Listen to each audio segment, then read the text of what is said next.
Hello guys, good evening to all of you. Once again, welcome back on my YouTube channel Learn with Concept by Archana Vishwakarma. Now it's me signing in. I think आप better होंगे। और अभी जो नया course हमने start किया है course 4, उसकी मैंने 2 वीडियोस डाल दिए हैं लैंग्वेज से related. What is language, meaning of language, and the second one is the definition of language. तो आप उस वीडियो को देखिएगा। आपके लिए कोर्स नया नहीं है, बट मेरे लिए मैं वीडियो बना रही हूँ तो ये कोर्स नया है, ठीक है। तो बट फिर भी मेरी पूरी 100% की कोशिश है कि इन वीडियो से आपको कुछ तो हेल्प हो पाए आपके एग्जाम पॉइंट ऑफ व्यू से। तो आप उस वीडियो को देखिएगा ज़रूर। देखिए, देखने से, वीडियो सुनने से बहुत सारी चीज़ें आपके माइंड में रिफ्लेक्ट होती हैं। और आपका जो माइंड का होता है ना, कहते हैं ना कि हम अपने माइंड को जितना यूज़ करते हैं हमारी नॉलेज और इन्फॉर्मेशन उतनी हमें गेन होती है ना। नॉलेज को केवल रख के काम चलाने से कोई मतलब नहीं है। वीडियो देखिए, लोगों तक शेयर भी कीजिए इस वीडियो को। और अब इस वीडियो को देखकर, सुनने के बाद अपनी नॉलेज को एक तरीके से हम बोल सकते हैं कंपेयर कीजिए, अपने आप को जज कीजिए कि आप कितना जानते हैं इन सब चीज़ों के बारे में, ठीक ना। क्योंकि आप ये चीज़ें पढ़ते चले आ रहे हैं। तो जो हमारा कोर्स 4 था, लैंग्वेज अक्रॉस द करिकुलम, पाठ्यक्रम में भाषा, ठीक ना, हम इसके बारे में बात कर रहे थे। हमारे 2 वीडियोस हो गए थे। आज का जो टॉपिक है हमारा कैरेक्टरिस्टिक्स ऑफ लैंग्वेज, यानी कि भाषा की विशेषताएं क्या है, हम देखेंगे। तो अगर भाषा की कैरेक्टरिस्टिक्स क्या हो सकती हैं। हालांकि मैंने प्रीवियस वाले वीडियो में आपको लैंग्वेज से रिलेटेड बहुत सारा इंट्रोडक्शन दिया था, जिसमें बहुत सारे पॉइंट्स ऐसे थे जो उसकी कैरेक्टरिस्टिक्स से रिजेंबल करते थे, और बहुत सारे पॉइंट्स ऐसे थे जो उसकी कैरेक्टरिस्टिक्स में आ भी रहे थे। तो भाषा क्या है, उसकी कैरेक्टरिस्टिक्स क्या है, उसकी इंपॉर्टेंस क्या है, उसकी नीड्स क्या है, हम आगे की वीडियो में पढ़ेंगे। बट आज की वीडियो में जो हमारा मेन टॉपिक है कैरेक्टरिस्टिक्स ऑफ लैंग्वेज, भाषा की विशेषताएं, हम इसको जानने की कोशिश करते हैं। ये पॉइंट्स पढ़ने से पहले मैं कुछ बेसिक जानकारी देना चाहूँगी आपको, कुछ नॉलेज देना चाहूँगी लैंग्वेज से रिलेटेड, ताकि आपको पढ़ने के लिए थोड़ा सा ईजी हो जाए। और आप जो मैं ये बनाऊँगी या जो भी मैं आपको बेसिकली दे रही हूँ जानकारी या नॉलेज या फ्लो चार्ट, आप उसे देखिएगा और आप उसे देख कर अप्लाई ज़रूर कीजिएगा। क्योंकि देखिए, चीज़ें देख कर केवल छोड़ देने से कोई मतलब नहीं बनता है, उसे प्रैक्टिकली आप अपनी लाइफ में अप्लाई कीजिए, है ना। चलिए स्टार्ट करते हैं। तो हमारा जो टॉपिक है कैरेक्टरिस्टिक्स ऑफ लैंग्वेज, आप देख सकते हैं कि कैरेक्टरिस्टिक्स में क्या क्या चीज़ें आ सकती हैं। तो थोड़ा समझने की कोशिश कीजिएगा। कैरेक्टरिस्टिक्स ऑफ लैंग्वेज यानी कि भाषा की विशेषताएं, ठीक ना। इतनी हिंदी तो आप लोग समझते हैं। कैरेक्टरिस्टिक्स ऑफ लैंग्वेज यानी कि भाषा की विशेषताओं के बारे में बात करेंगे। तो मैंने तो आपको पहले ही बताया था कि भाषा क्या है। इसका सबसे पहला कैरेक्टरिस्टिक देखा जाए तो क्या है ये, एक्विजिशन। एक्विजिशन यानी कि अर्जन। भाषा का क्या है, अर्जन किया जा सकता है ना, ठीक। पहली कैरेक्टरिस्टिक्स तो आपकी ये हो गई। और भी बहुत सारी कैरेक्टरिस्टिक्स हैं, लेकिन मैं कुछ मोस्ट कॉमन है जिनको हम डिस्कस कर सकते हैं। नॉट पैट्रिक प्रॉपर्टी, है ना, नॉट पैट्रिक प्रॉपर्टी यानी कि कोई पैतृक संपत्ति नहीं है, जिससे हम लोग को पैतृक संपत्ति नहीं है, ठीक ना। भाषा क्या है, उसकी विशेषता क्या है, कोई पैतृक संपत्ति नहीं है। और ये एक्विशन है, एक्विजिशन नहीं होगा, एक्विशन होगा, ठीक ना। याद रखिएगा, ACQUITION, ये एक्विशन है, अर्जन करते हैं हम भाषा का, ठीक ना। ये कोई पैतृक संपत्ति नहीं है कि किसी पिता से पुत्र को उसको मिल गई है, ठीक ना। ऐसा नहीं है कि पिता की भाषा पुत्र को विरासत में मिली है। अगर ऐसा कुछ होता तो सपोज कीजिए कि जो हमारी पैतृक संपत्ति पे पुत्र का अधिकार होता है, तो अगर देखा जाए भाषा, तो अगर मान लीजिए उस परिवार का जो बेटा है या जो भी है, अब वो थोड़े टाइम के बाद विदेश पढ़ने चला जाता है या फॉरेन पढ़ने चला जाता है, तो ऐसा तो नहीं है कि भाषा अपने पिता से अडॉप्ट कर लेगा। वो तो फॉरेन जाके फॉरेन की लैंग्वेज सीखेगा, हमारी मातृभाषा को या हमारी जो धरोहर लैंग्वेज है या जो पैतृक संपत्ति है उसको तो वो भूल जाएगा। तो ये बात कहना गलत होगी कि ये पिता के द्वारा दी गई पुत्र को प्रॉपर्टी है। लैंग्वेज नहीं है। लैंग्वेज क्या है, language not a Patrick property. भाषा क्या है, पैतृक संपत्ति नहीं है, ठीक ना। इसे हम क्या करते हैं, केवल अर्जन करते हैं, है ना। इसको सीखते हैं सोसाइटी में रहकर। इसके अलावा अगर देखा जाए तो लैंग्वेज क्या है, कन्वेंशनल इट मीन्स परंपरागत है ना। अगर हम हिंदी की बात करेंगे तो परंपरागत यानी कि जो भाषा क्या है वो भाषा परंपरागत है। यानी कि व्यक्ति क्या कर सकता है, उसका अर्जन कर सकता है, लेकिन उसको क्रिएट नहीं कर सकता, उसको उत्पन्न नहीं कर सकता। हम मानते हैं कि जो भाषा परंपरा से चली आ रही है, व्यक्ति परंपरा तथा समाज में रहता है तो उसको अर्जन करता है, ठीक ना, उसको क्रिएट नहीं करता है। एक व्यक्ति अगर उसे उत्पन्न नहीं कर सकता है तो व्यक्ति अगर उसमें चाहेगा तो थोड़ा बहुत चेंज कर सकता है ना, लेकिन उसको पैदा नहीं कर सकता, उसको क्रिएट नहीं कर सकता। हाँ, अपने मान लीजिए कुछ चीज़ें उसको बेकार लगती हैं या कोई लैंग्वेज उसको अच्छी नहीं लगती है, ठीक ना, तो वो उसको क्या कर सकता है, अपने समय के हिसाब से या अपने कन्वेंशन के हिसाब से उस चीज़ को चेंज कर सकता है, उसमें चेंजेस कर सकता है, लेकिन उसको क्रिएट नहीं कर सकता है, उसका जनक नहीं हो सकता। भाषा का कोई जनक नहीं हो सकता, ना ही कोई जननी हो सकती है। वह क्या है, केवल समाज में है और वो परंपरा में है, और समाज के द्वारा जो भी भाषा यूज़ की जाती है, हम पर्टिकुलर परिवार में रहकर उस भाषा का यूज़ करते हैं अपने विचारों की अभिव्यक्ति करने के लिए, है ना। अगर हम बात करते हैं तो हमें दुख है तो भी हम शेयर करते हैं अपने भाषा के माध्यम से, अगर हम खुश भी हैं तो भी हम शेयर करते हैं, हम किसी से मिलना चाहते हैं, बिछड़ गए हैं तो भी हम अपने वियोग की कंडीशन को शेयर करते हैं। तो ये सारी चीज़ें क्या है, कहीं ना कहीं हम अगर बात करते हैं तो दोनों में ही विचारों का कोई आदान प्रदान हो रहा है ना। हम वो विचारों का आदान प्रदान कैसे कर रहे हैं, भाषा के माध्यम से कर रहे हैं। अगर भाषा नहीं होती तो हमें कितनी दिक्कत होती है ना। ओके, इक्वेशन होगी नॉट पैट्रिक प्रॉपर्टी। दूसरी भाषा क्या है, आपकी इमिटेशन है। इमिटेशन इट मीन, समझ रहे हैं आप, अनुकरण, है ना। अनुकरण यानी कि जो बालक है वो परिवार में रहकर माता को मतलब देखता रहेगा, पिता को देखता रहेगा, अपने फैमिली मेंबर को देखता रहेगा, तो उससे भी सुन सुनकर क्या करेगा, वो अनुकरण करेगा। जैसे मम्मी रोटी रोटी बोलेगी तो बच्चा भी उसके पीछे क्या करेगा, रोटी बोलने की कोशिश करेगा। तो फैमिली वालों से भी बालक क्या करता है, भाषा को सीखता रहता है। तो भाषा क्या है, एक तरह का इमिटेशन हो गया, यूनिकरण या अनुकरण हो गया। और देखी जाए तो क्या है, यूनिवर्सल।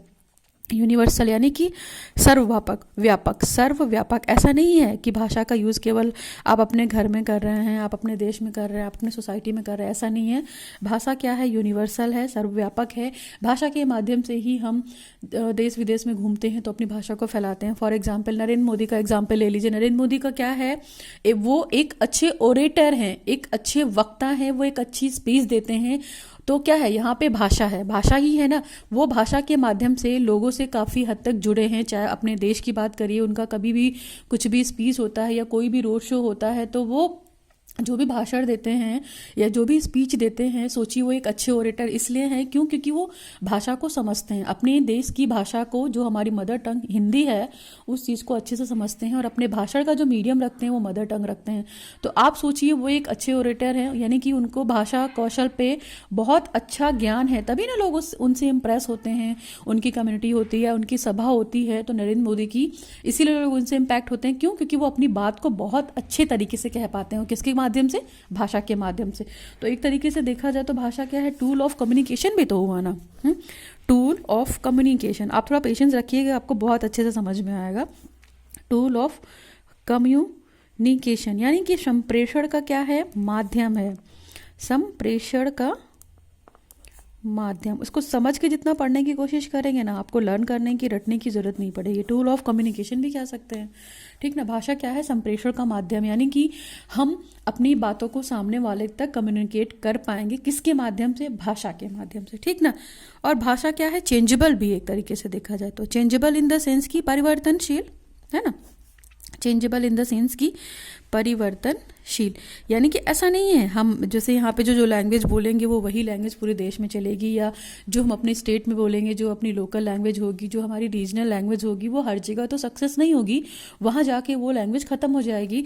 यानी कि भाषा क्या है, भाषा चेंजेस भी लाती है। जैसा व्यक्ति, चेंजेबल इन द सेंस की एक अच्छे सेंस में भी हो सकता है कि जरूरी नहीं केवल हम हिंदी भाषा को सीखें, हम अपनी तरक्की करने के लिए, टेक्निकल चीज़ों को जानने के लिए इंग्लिश लैंग्वेज सीखते हैं। तो कहीं ना कहीं भाषा, चाहे हिंदी हो चाहे लैंग्वेज हो, जिस तरह की रिक्वायरमेंट हमारी होती है, जिस तरह से हम अपना विकास करना चाहते हैं, हमारे समाज का विकास करना चाहते हैं, बालक का विकास करना चाहते हैं, तो उसके अकॉर्डिंग से भाषा हम सीखते रहते हैं। चाहे हिंदी हो, चाहे पर्शियन हो, चाहे लैंग्वेज हो, ठीक है, चाहे लिटरेचर हो, हम भाषा के माध्यम से इन सब चीज़ों को सीखते हैं। तो भाषा भी क्या है, चेंजेबल है ना। नेक्स्ट अगर हम बात करते हैं तो लैंग्वेज का क्या और काम हो सकता है, फॉर्म्स यूनिटी, यानी कि भाषा क्या होती है, सभी को यूनिटी के यानी कि एकता के सूत्र में बांधती है, ठीक ना। एकता के सूत्र में कैसे बांधती है कि भाई व्यक्ति अपने विचारों का आदान प्रदान करता है तो सुख दुख सब कुछ सारी चीज़ें शेयर करता है। इसके अलावा वो कल्चर की भी बात करते हैं। अगर हम बात करते हैं तो हमारी जो भाषा है वो हमारा कहीं ना कहीं कल्चर है ना। हम जैसा बोलेंगे वही वैसा ही तो लोग हमें समझेंगे ना कि इसका कल्चर ऐसा है। हम बहुत गंदा बोलेंगे या बुरा बोलेंगे तो वो क्या बोलेगा, अरे उसका तो कल्चर ही खराब है। यानी कि भाषा आपको क्या करती है, आपकी पूरी पर्सनालिटी को इम्पैक्ट करती है।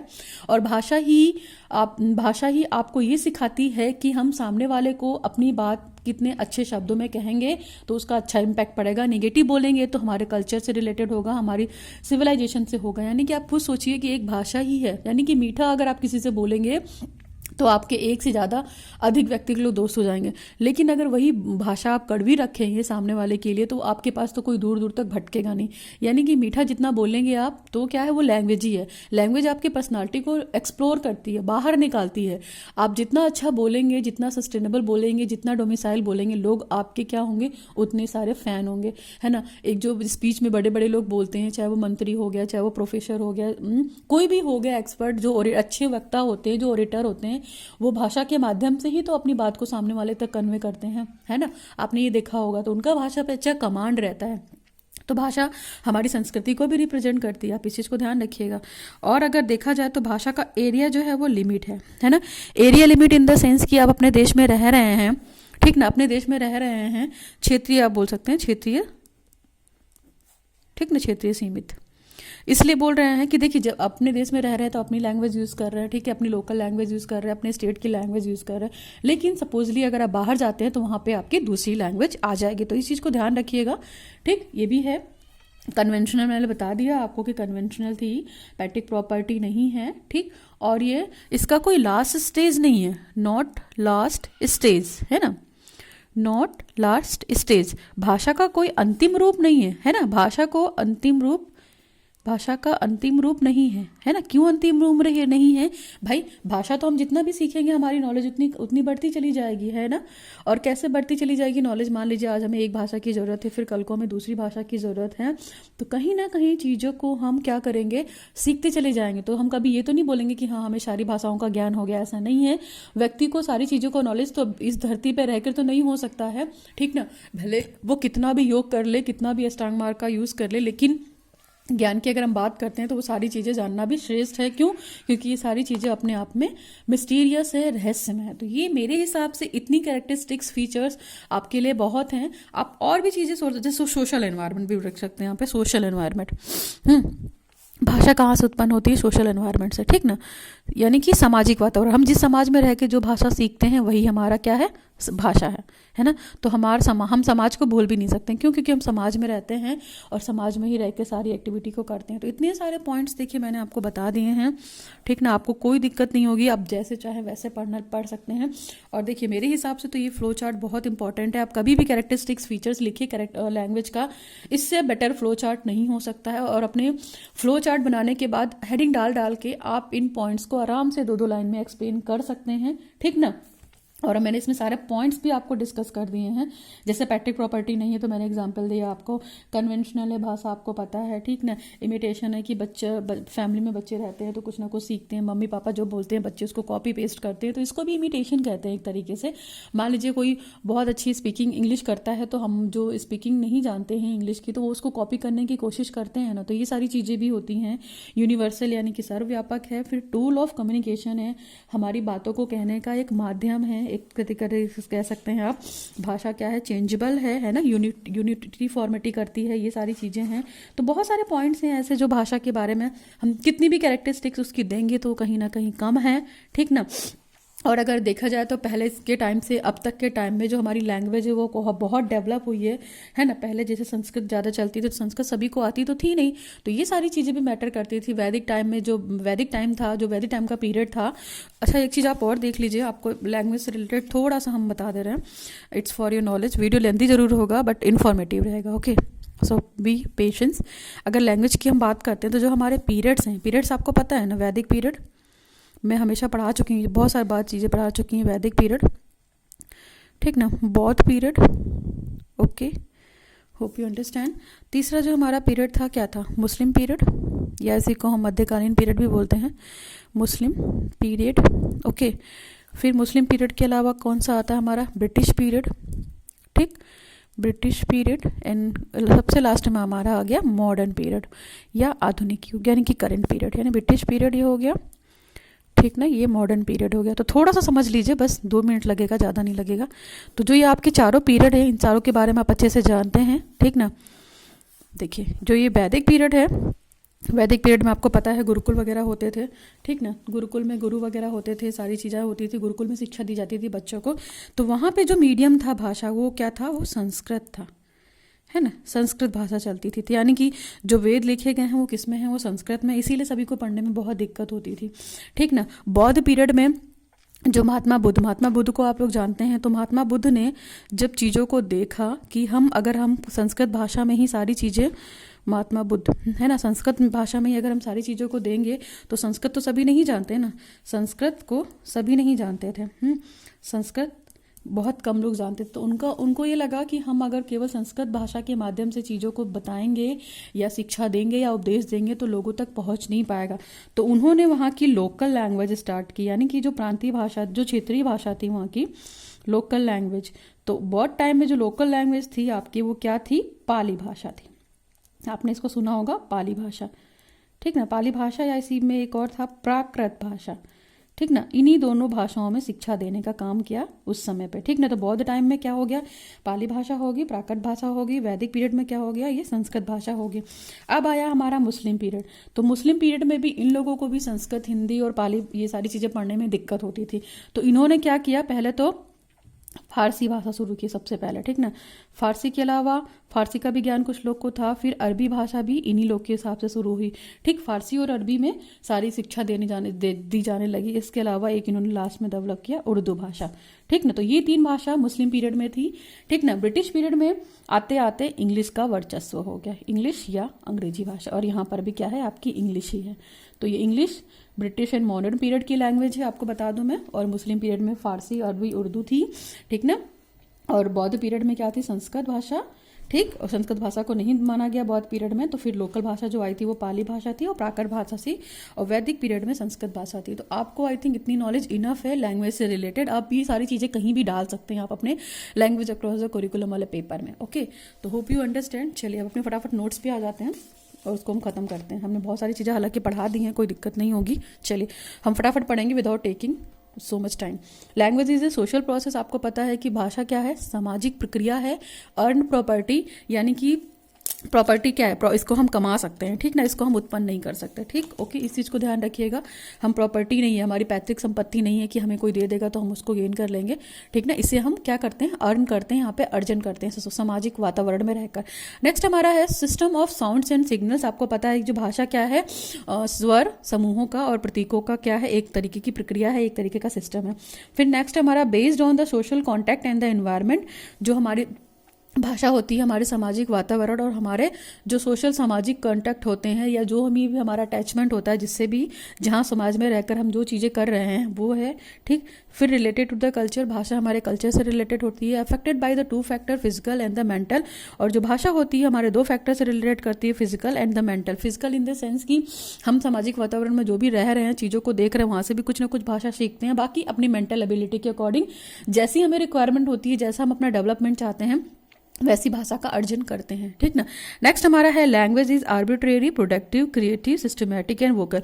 लैंग्वेज क्या है? अपनी इच्छा से बोले जाने वाला माध्यम है, ठीक ना। प्रोडक्ट कुछ देता है, प्रोडक्टिव है, ठीक। इसके अलावा अगर हम बात करेंगे तो लैंग्वेज क्या है? क्रिएटिव भी है, लैंग्वेज व्यवस्थित है और लैंग्वेज स्वर भी है। यानी कि भाषा अपनी इच्छा से बोले जाने वाला एक ऐसा टूल है जहाँ पे हम अपने विचारों को, अपने थॉट्स को, अपने एक्सप्रेशन को सामने वाले तक कन्वे करते हैं, ठीक ना। प्रोडक्ट है यानी कि उत्पादन है, और रचनात्मक है भाषा, ठीक। सिस्टमैटिक वे है और वोलकैलिक है, ठीक है ना। यानी कि स्वर है, भाषा में बहुत सारे स्वर हैं, ठीक ना। नेक्स्ट है language is a social, non instinctive and the conventional. Language क्या है? वो सोशल व्यवस्था है, बट क्या है? गैर सहज है ना।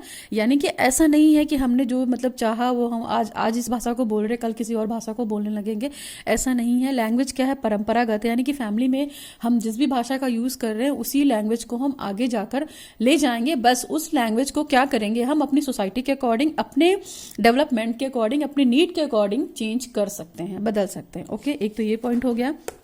नेक्स्ट पॉइंट है हमारा लैंग्वेज देखिए, दिख रहा है आपको? Language is arbitrary in sense that is there is a no inherent relationship between the words of the language and their meaning of ideas conveyed by them. देखिए इसका मतलब क्या? भाषा अगर देखा जाए तो अपनी इच्छा से सीखे जाने वाले हैं, ठीक है। भाषा इस अर्थ में मनमानी है या अपनी इच्छा से सीखे जाने वाली चीजें। फिर भाषा के शब्दों और उसके अर्थों या विचारों के बीच में कोई इंटर रिलेशनशिप इनको नहीं दिखाई देता है ना। जैसे लैंग्वेज की अगर हम बात करते हैं तो लैंग्वेज जो है, भाषा की जो शब्द हैं और जो उनके अर्थ हैं और जो उनका विचार है, इन लोगों के बीच में कोई मध्य में रिलेशनशिप नहीं है। नेक्स्ट, जैसे कि औरत इन उर्दू, जैसे बात करते हैं तो उर्दू में औरत औरत बोलते हैं लेडीज को, ठीक ना। पर्सियन में जेन बोलते हैं, फेमिनाइन में फ्रेंच बोलते हैं। और एक चीज आप और नोट कर सकते हैं, इंग्लिश में वुमेन बोलते हैं, women, women in English. Okay, तो ये क्या है, मीनिंग तो सबका वही है तो बात तो हम लेडीज के बारे में ही कर रहे हैं, पर क्या है, इनके वर्ड्स अलग अलग हैं। उर्दू में हमने औरत बोल दिया, पर्शियन में जेन बोल दिया, फ्रेंच में फेमिनाइन बोल दिया, इंग्लिश में वुमेन बोल दिया। इस चीज को ध्यान रखिएगा। फिर language is a set of conventional communicative signals used by humans for the communication in real life situation in a community। यानी कि भाषा क्या है, पारंपरिक संचार है, संकेतों का एक समूह है जो एक समुदाय में रहकर व्यक्ति अपने वास्तविक जीवन की स्थिति में अपनी बात को दूसरे तक पहुंचाने के लिए काम करता है ना, जिस भी सिचुएशन में वो रहता है उसको यूज करता है। नेक्स्ट है, language is to cooperate with each other. भाषा क्या है, हर अभिभावक के साथ सहयोग करता है, सभी के साथ कोऑपरेटिव लर्निंग होती है। और हम अगर कोऑपरेशन नहीं करेंगे भाषा में तो हम चीजों को सीख नहीं पाएंगे, है ना। नेक्स्ट पॉइंट है, language is to interact with each other. जो भाषा है एक दूसरे के साथ बातचीत भी करती है कहीं ना कहीं, है ना। नेक्स्ट है, language consist of various sound symbols. जो भाषा है वो विभिन्न ध्वनियों के प्रतीकों का सिंबल है एक तरीके से देखा जाए तो। फिर language is systematic although its symbols are arranged in a particular system. यानी कि जी भाषा क्या है, भाषा एक व्यवस्थित रूप है और यह प्रतीक जो है, जितने भी हमारे सिंबल्स हैं, स्पेशल सिंबल्स, वो क्या है, एक सिस्टम में बॉन्डेड है ना। ऐसा नहीं है कि अपना अपने, जैसे ग्रामर पढ़ते हैं, है ना, ग्रामर में आपको पता है कि सारी चीजें सिस्टमैटिक वे में होती हैं, नाउन प्रोनाउन, एडजेक्टिव, ये सारी चीजें ग्रामर का पोर्शन है ना। व्याकरण, गद्यांश, पद्यांश, तो सबका अलग अलग सिस्टम है, सबका अलग अलग कंडीशन है पढ़ाने का, सबका अलग अलग क्या है, फेज ऑफ तरीका है। आप कुछ ना कुछ नया सीखेंगे लैंग्वेज में, तो लैंग्वेज बहुत ईजी भी नहीं है कि आप सब कुछ सीख लेंगे, व्याकरण टफ है। नेक्स्ट है, all language have their systems of arrangement. जितनी भी भाषा है, ठीक ना, अगर देखा जाए तो भाषा में सभी भाषाओं की उनकी अपनी एक व्यवस्था है, आपको पता है ना, अरेंजमेंट है अपना पर्टिकुलर, है ना। ग्रामर की बात करते हैं तो ग्रामर का अरेंजमेंट अलग है, व्याकरण की बात करते हैं तो वो भी अलग है। नेक्स्ट है, every language is a system. और देखा जाए तो हर जितनी सभी भाषाएं हैं उनकी अपनी एक व्यवस्था है और हर भाषा एक प्रणाली है। All language have the phonological and grammatical system within a system there are several sub system. यानी कि अगर हम बात करते हैं तो हर भाषा में, सभी भाषाओं में क्या है, साउंड है, ग्रामर है, अपना अपना सिस्टम है और उस सिस्टम के भीतर भी बहुत सारे सब सिस्टम होते हैं। जैसे है ना, अगर हम बात करते हैं ग्रामर, अगर हम पढ़ने बैठ गए, ठीक ठीक ना, तो उसकी बहुत सारे मतलब अलग अलग कंटेंट हैं और हमको उसको पढ़ने में बहुत टाइम लगेगा। जैसे अगर हम बात करते हैं इंग्लिश में, इंग्लिश ग्रामर में पढ़ने बैठेंगे तो फिर noun, pronoun, adjective, verb, adverb, है ना, बहुत सारी चीजें होती हैं जिनको हमको पढ़ना पड़ता है, तो उनके सिस्टम के अंदर भी बहुत सारे सब सिस्टम है। फिर नेक्स्ट पॉइंट है, language is primarily made up of vocal sounds only produced by a physiological articulately mechanism in the human body. यानी कि भाषा क्या है, मुख्य रूप से आपके मुंह से जो ध्वनि निकलती है वो है जो केवल क्या कहते हैं, हमारे ह्यूमन शरीर में एक मतलब एक आर्ट का काम करती है, एक सिस्टम का काम करती है, ठीक ना। आप समझ सकते हैं कि जो हमारी भाषा है वो कहीं ना कहीं फिजियोलॉजिकली हमारे अंदर एक मशीन की तरह हमारे जो मानव बॉडी है, जो मानव शरीर है, वो उसके अंदर क्या, भाषा एक यंत्र की तरह काम करती है जो हमें कला के माध्यम से या शारीरिक जो भी हम जैसा भी बोलना चाहते हैं अपनी लैंग्वेज को, अपने मुंह से जो भी आवाज निकालना चाहते हैं, वो सारी चीजें क्या है, कहीं ना कहीं लैंग्वेज में आती हैं। नेक्स्ट हमारा, in the beginning it appeared as a vocal sounds only. अगर शुरुआत में अगर हम बात करते हैं तो ये केवल मुंह से निकलने वाली जो लैंग्वेज होती है वही लैंग्वेज है। मुंह से हम कुछ भी साउंड निकाल देंगे तो वो क्या है, एक तरीके का लैंग्वेज है ना, भले हमें वो प्रॉपर बोलना ना होता हो, बट बच्चा मुंह से कुछ भी जो बोलता है वो कहीं ना कहीं धीरे धीरे तोड़कर आगे जाकर वो उसकी भाषा में कन्वर्ट हो जाता है, ठीक ना। नेक्स्ट हमारा है point number 22, point number 21, no language was created in a day out of a naturally agreed upon the formula by the group of human। यानी कि मनुष्यों में अगर हम बात करते हैं तो एक समूह द्वारा जो लैंग्वेज यूज की जाती है वो एक दिन में नहीं बनाई गई होती है, बहुत पहले से सीखते चले आ रहे हैं ना भाषा। ऐसा तो नहीं है कि हम बैठे और आपस में जो बातचीत करने लगे तो हमने कोई नई भाषा बना दी, ऐसा नहीं है। हाँ, मॉडिफिकेशन जरूर होता है, चीजें हम नई नई सीख जाते हैं एक दूसरे के साथ बात करके, एक दूसरे के साथ कम्युनिकेट करके, एक दूसरे के साथ अपने विचारों का आदान प्रदान करके हम नई नई चीजों को सीखते हैं, बट ऐसा नहीं है कि वो लैंग्वेज हमने तुरंत बना दी है। भाषा का वर्चस्व वैदिक काल से चलता चला आ रहा है, तब संस्कृत थी, ठीक है, पाली थी, प्राकृत थी, अरबी, फारसी, उर्दू, ये सारी लैंग्वेज थी। उसके बाद इंग्लिश आई, ठीक ना, फिर हिंदी, अगर हम हिंदी की भी बात करते हैं तो हिंदी जो हमारी है मदर टंग। तो ये सारी चीज़ें धीरे धीरे डेवलप हुई हैं, ऐसा नहीं है कि एकदम से उठकर आकर उनका विकास हो गया है। नेक्स्ट पॉइंट हमारा है language is the outcome of the evolution and the convention. अगर भाषा की हम बात करते हैं तो भाषा विकास और सम्मेलन का एक रिजल्ट है, यानी कि भाषा क्या है, विकासबल है, उद्भव है, इवोल्यूशन है, according to era, according to situation, according to society need, according to society requirement, individual requirement. भाषा अपने आप में बदलाव लाती है और अपना विकास करती है। बाकी तो परंपरागत है ये कि जो फैमिली में जो भाषा बोली जा रही है वो तो हम बोलेंगे ही बोलेंगे, हाँ, ठीक ना। नेक्स्ट हमारा है language has a creativity and productivity. आपको पता है कि जो भाषा है वो क्या रचनात्मक है और उत्पादकता है, यानी कि भाषा से हमें कुछ ना कुछ चीज़ें मिलती रहती। तो ये तो मेरा मेन कैरेक्टरिस्टिक्स फीचर्स था। मैंने बहुत सारे पॉइंट्स डिस्कस कर दिए हैं और हमने इतना सारा फ्लो चार्ट भी बताया आपको, तो इस चीज़ को आप ध्यान रखिएगा, ठीक ना। ये फ्लो चार्ट आप जरूर बनाइएगा, it is necessary to make the answer effective of your, ठीक ना, आंसर शीट। आप इसको बनाएंगे तो आपका जरूर आएगा, बीच में पूरा एक पेज फिलअप हो जाएगा। आप अच्छे से बनाइएगा, नीट एंड क्लीन, ठीक ना। लैंग्वेज के बारे में आप ये भी डाल सकते हैं जो मैंने बताया। तो आई थिंक आपने ये वीडियो एंजॉय किया होगा। लैंग्वेज कैरेक्टरिस्टिक्स ऑफ लैंग्वेज में आपको कहीं से कुछ भी पढ़ने की जरूरत नहीं पड़ेगी, आप एज इट इज ये पॉइंट्स लिख सकते हैं अपनी लैंग्वेज में, ओके। तो वीडियो थोड़ा भी हेल्पफुल रहा हो, बेटर रहा हो, आपको समझ में आया हो तो लोगों तक शेयर कीजिए, वीडियो को लाइक कीजिए, चैनल को सब्सक्राइब कीजिए। आज के लिए बस करते हैं। Thanks for watching the video. Now signing off, learn with concept bye Archana Vishwakarma.